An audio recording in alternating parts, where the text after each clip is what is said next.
Hi guys, welcome to Daily Health and Wealth. My name is Jaleesa and I'll be your host for the web series. Just to give you guys a quick rundown about what this platform is about, here on Daily Health and Wealth we'll be talking about all things encompassing health. That means your physical, mental, and spiritual health.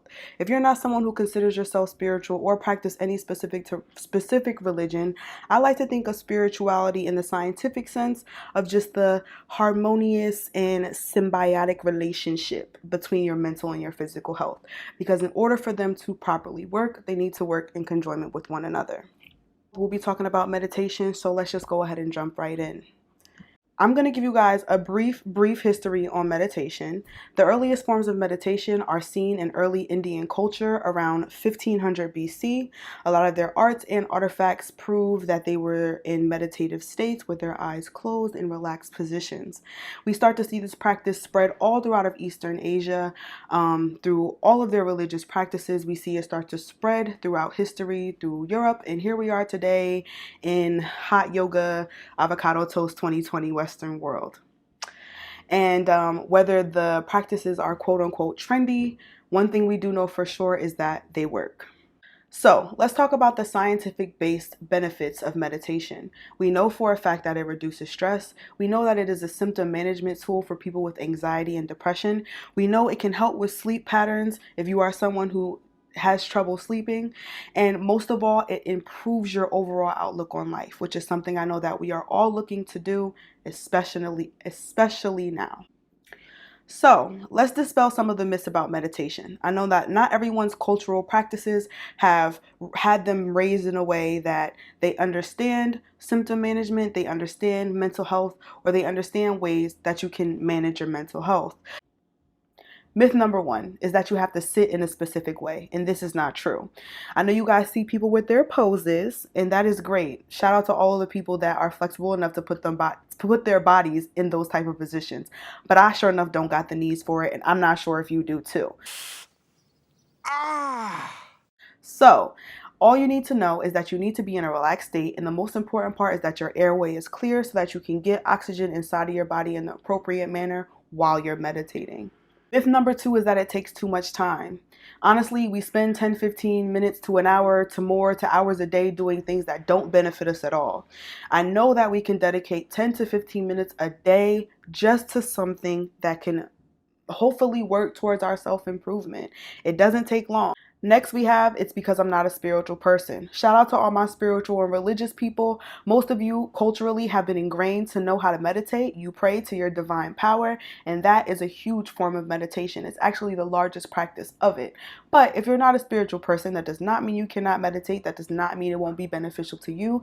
Meditation can be used just for a self-care practice. It can be used to become one with the things and the people and the places around you. So don't limit yourself. Don't think because you are not a super religious person that you can't meditate, because that's not true. This myth is that you're not good at it because you can't get your mind to become blank. That is a huge misconception. People feel like you have to have a blank mind, and that is not always objectively possible for all of us. I'm someone who has rapid fire thoughts going through my head all day. For me, the first step is just calming my thoughts. The next step is just organizing my thoughts. I like to think about my day. I like to think about my future. You don't have to completely blank your mind. The key is to try and remain positive in your thoughts, to try and calm yourself, and to just make sure that your body is as relaxed as possible. Here on Daily Health and Wealth, we're going to keep it 100. I'm never going to come here and try and sell you guys a dream. I'm never going to come here and say that anything is going to be peaches and rainbows, because that's just absolutely not true. And I would be a liar. That's not something I want to be. In all honesty, meditation may not always be positive or have a positive outcome.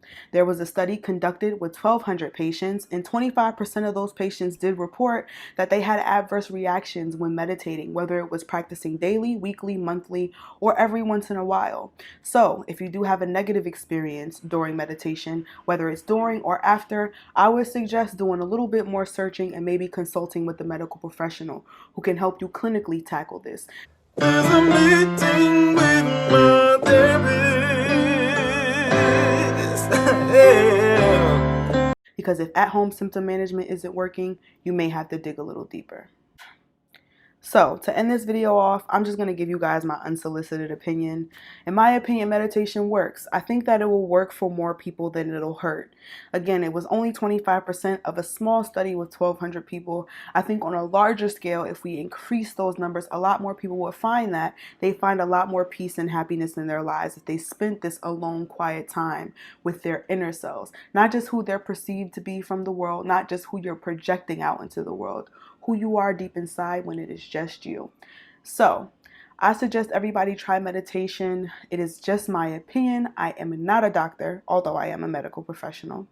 So if you meditate, please leave your experience with long-term meditation down below.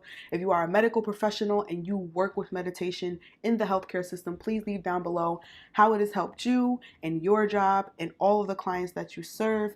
And if you are a regular civilian and you have anything just to say, add, or contribute, I encourage all conversations down below from all walks of life. I want us to really talk and really discuss how these things are helping us in our everyday lives. So I'll see you guys in the comments, and thank you guys so much for watching this first video. Whew. Took a lot to get that one out, you guys. And I'll see you guys next time on Daily Health and Wealth.